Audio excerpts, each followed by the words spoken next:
March 12ರಿಂದ 5 ದಿನಗಳ ಕಾಲ ನಡೆಯಲಿರುವ ಶಿವಮೊಗ್ಗದ ಕೋಟೆ ಶ್ರೀ ಮಾರಿಕಾಂಬ ಜಾತ್ರೆಗೆ ಸಾರು ಹಾಕುವ ಕಾರ್ಯಕ್ರಮ ದೇವಸ್ಥಾನದ ಆವರಣದಲ್ಲಿ ನಡೆಯಿತು. ಜಾತ್ರೆ ಸಮಿತಿ ಅಧ್ಯಕ್ಷ ಎಸ್.ಕೆ. ಮರಿಯಪ್ಪ, ಪ್ರಧಾನ ಕಾರ್ಯದರ್ಶಿ ಎನ್. ಮಂಜುನಾಥ್ ಹಾಗೂ ಸಮಿತಿಯ ಪ್ರಮುಖರು ತಮಟೆ ಬಾರಿಸಿ ಸಾರು ಹಾಕಿದ್ರು. ಸಾರು ಹಾಕೋದು ಅಂದ್ರೆ ಜಾತ್ರೆ ಶುರುವಾಗೋದಕ್ಕಿಂತ ಮುಂಚೆ ಊರ ತುಂಬಾ ಟಾಮ್ ಟಾಮ್ ಮಾಡುವ ಕಾರ್ಯ.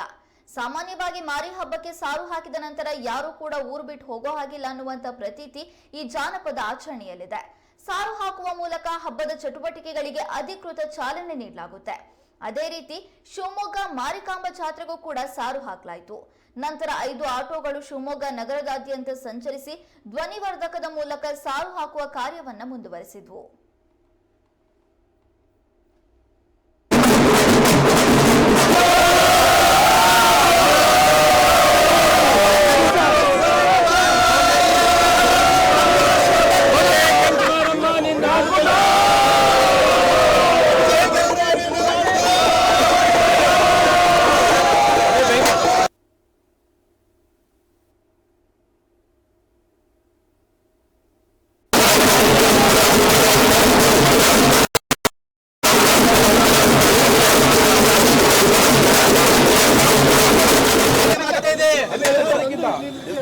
ಕೋಟೆ ಮಾರಿಕಂಬ ಜಾತ್ರೆ ಕೋಟೆ ಮಾರಿಕಂಬನ ಜಾತ್ರೆ 12ನೇ ತಾರೀಕಿಂದ 16ನೇ ತಾರೀಕುವರೆಗೆ ಆರಂಭ ಇದೆ. ದಯಮಾಡಿ ಎಲ್ಲರಿಗೂ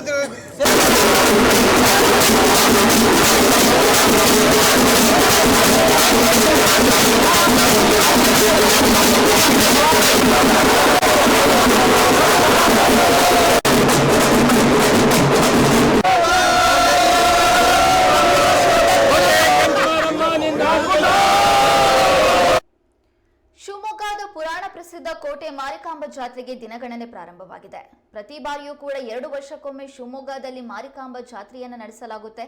ಈ ಬಾರಿಯೂ ಕೂಡ 2024ರ ಮಾರ್ಚ್ 12ರಿಂದ 5 ದಿನಗಳ ಕಾಲ ಶಿವಮೊಗ್ಗದ ಕೋಟೆಯಲ್ಲಿ ಶ್ರೀ ಮಾರಿಕಾಂಬ ದೇವಿಯ ಜಾತ್ರೆ ನಡೆಯುತ್ತೆ. ಈಗ ಜಾತ್ರೆ ಪ್ರಾರಂಭವಾಗುವುದಕ್ಕಿಂತ ಮುಂಚೆ ಊರವರಿಗೆಲ್ಲ ಜಾತ್ರೆ ನಡೆಯುತ್ತೆ ಅನ್ನೋದನ್ನ ತಿಳಿಸುವಂತ ಕಾರ್ಯಕ್ರಮವೇ ಸಾರು ಹಾಕುವ ಕಾರ್ಯಕ್ರಮ. ಇಂದು ಸಾರು ಹಾಕುವ ಕಾರ್ಯಕ್ರಮವನ್ನ ದೇವಸ್ಥಾನದ ಆವರಣದಲ್ಲಿ ನಡೆಸಲಾಯಿತು.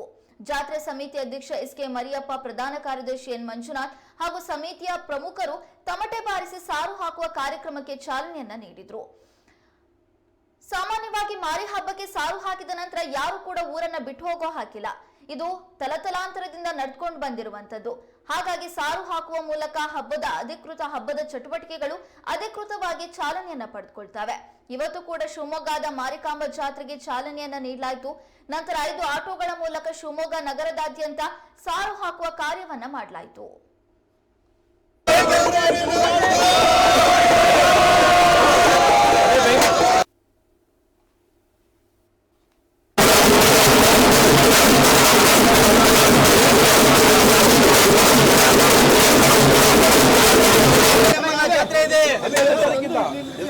ಕೋಟೆ ಮಾರಿಕಂಬ ಜಾತ್ರೆ ಕೋಟೆ ಮಾರಿಕಂಬನ ಜಾತ್ರೆ 12ನೇ ತಾರೀಕಿಂದ 16ನೇ ತಾರೀಕುವರೆಗೆ ಆರಂಭ ಇದೆ. ದಯಮಾಡಿ ಎಲ್ಲರಿಗೂ